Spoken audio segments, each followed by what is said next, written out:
जोहार फ्रेंड्स। आशा करता हूँ आप लोग अच्छे होंगे। आज हम लोग इस वीडियो में डिस्कस करेंगे Manjhi Pargana governance system.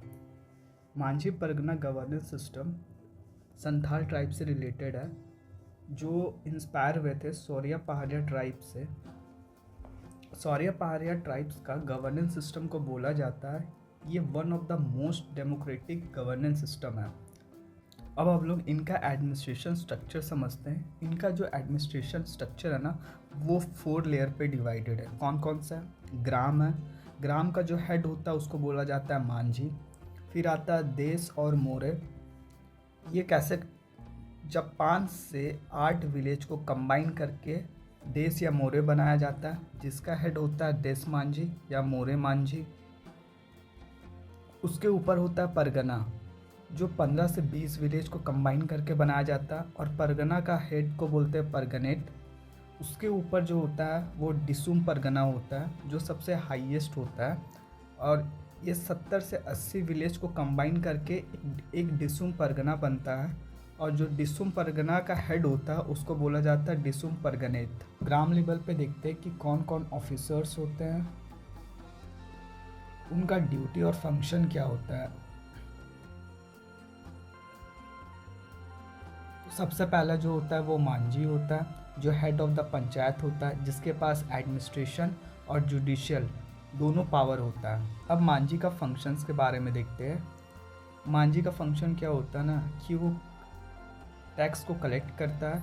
He resolves the problem of land, property, divorce and other disputes which arises at the level of gram. मतलब जो पंचायत लेवल पे जितने भी प्रॉब्लम्स आता है, लैंड, प्रॉपर्टी, डाइवोर्स और कोई भी डिस्प्यूट को, तो उसको रिजॉल्व कौन करता है? तो मांझी करता है। He does not deal with the cases of murder. हाँ, अगर अगर पंचायत लेवल पे कोई भी मर्डर का केस आता है ना, तो वो मांझी रिजॉल्व नहीं करता। फिर उसके बाद आता है प्रमनिक और Pranik. He is the deputy Manjhi. He perform the duty of Manjhi in his absence. अब कभी क्या हो गया, अगर मांझी नहीं है ना, तो उसका उसका ड्यूटी या फंक्शन कौन करेगा? तो प्रनिक करेगा, जिसको प्रमनिक भी बोला जाता है। इसका बेसिकली फंक्शन यही था कि जब मांझी एब्सेंस हो तो वो मांझी का ड्यूटी करेगा। गुडेट और Goret. He is the secretary of the Manjhi. ये मांझी का सेक्रेटरीट होता है। His duty are to provide information of any festival or program to the villagers। ये क्या करता है? कोई भी इंफॉर्मेशन हो या फेस्टिवल का, प्रोग्राम का हो, तो वो जाके गांव-गांव के लोगों को बताता है। He also collect information related to the families of the villages। वो सारे फैमिली से रिलेटेड सारे डाटास, कुछ भी इंफॉर्मेशन हो वो कलेक्ट करता है। यही फंक्शन गुडेट और गोरेट का। फिर आता है Jog Manjhi. He is the assistant of Manjhi. ये मांझी का असिस्टेंट होता है। He give important advice on the matter related to birth and marriages. उसके बाद आता है जोग प्रनिक।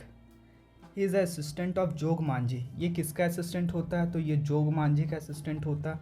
ही perform the duties of Jog Manjhi in is absence. जब जोग मांझी कहीं पे चला जाता है या एब्सेंस रहता है, तब उसके जगह पे जोग प्रनिक उसका सारा ड्यूटीज और फंक्शन को करता है। अब फिर एक टर्म आता है भागडो प्रजा। भागडो प्रजा कौन होते हैं? तो sometime to resolve a dispute a help of senior people of the village is taken, known as Bhagdo Praja. कभी कभी क्या होता है ना, कोई भी डिस्प्यूट आ गया, तो अगर उसको रिजॉल्व करना है ना, तो उसके लिए जो गांव के सबसे हेड होते हैं या फिर एक्सपीरियंस पीपल होते हैं, तो उनका हेल्प लिया जाता है। तो जो एक्सपीरियंस बंदे होते हैं ना, या फिर जो सबसे सीनियर होते हैं गांव के, तो उन्हीं को क्या बोला जाता है? भागदो प्रजा बोला जाता है।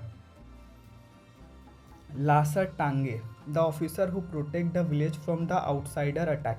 बेसिकली ये एक पुलिस टाइप का ड्यूटी होता था, जहाँ पे क्या किया जाता था कि विलेज को प्रोटेक्ट करता था वो आउटसाइडर के अटैक से। फिर होता था चौकीदार, policeman who arrest culprit on the orders of Manjhi. ये चौकीदार एक पुलिसमैन होता था। जब मांझी किसी को अरेस्ट करने का ऑर्डर देता था, तो उसके ऑर्डर पे चौकीदार किसी कल्प्रिट को अरेस्ट करता है। नाइकी, ये कौन होता है? तो ये religious head of the village है। इसका ड्यूटी फिर वही हो गया कि सारे रिलीजियस सारे रिलीजियस फंक्शन को पूरा करता होगा, परफॉर्म्स पूजास। फिर Kudum Naike, he is the deputy Nike.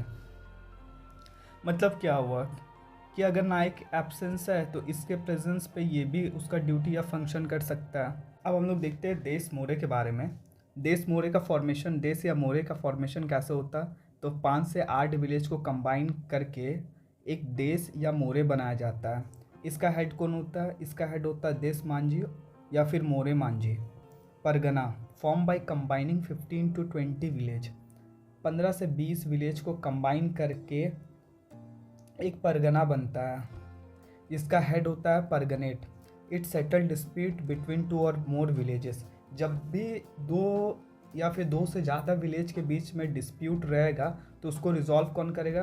तो परगना पे रिजॉल्व होता है, परगनेट करते हैं।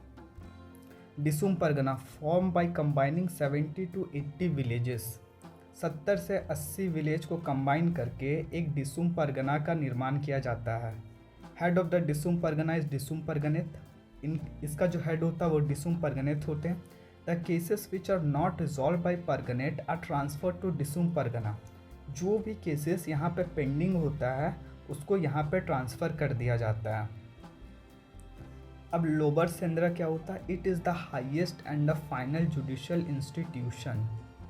अगर कोई केसेस डिसुम परगना पे भी सेटल नहीं होता है या फिर कोई सेटिस्फाई नहीं होता इनके जजमेंट से, तो ये highest judicial authority lower Shendra के पास जा सकते हैं और ये सबसे लास्ट होता फाइनल जुडिशियल इंस्टीट्यूशन। सेंद्रा बेंसी या शिकार परिषद, ये क्या होता है? ये एक हंटिंग काउंसिल है बेसिकली। करेला दंड smaller and simplest form of the punishment है। अगर आप हमारे चैनल पर नए आए हो तो प्लीज़ वीडियोस को लाइक और सब्सक्राइब ज़रूर करें। जिसका फ़ाइन होता था 5 से 50 रुपया तक। अब जो सबसे लास्ट है वो है बिठलाहा। ये एक हार्श पनिशमेंट होता था। It is applicable for serious offence. अगर कोई सबसे ज़्यादा सीरियस ऑफेंस क्राइम कर दिया जो हीनियस क्राइम पे माना जाता है तब उसको बिठलाहा का पनिशमेंट दिया जाता था, जो कि सबसे हार्डेस्ट पनिशमेंट माना जाता है। Thank you. आज के लिए इतना ही, फिर मिलते हैं अगले वीडियोज़ पे।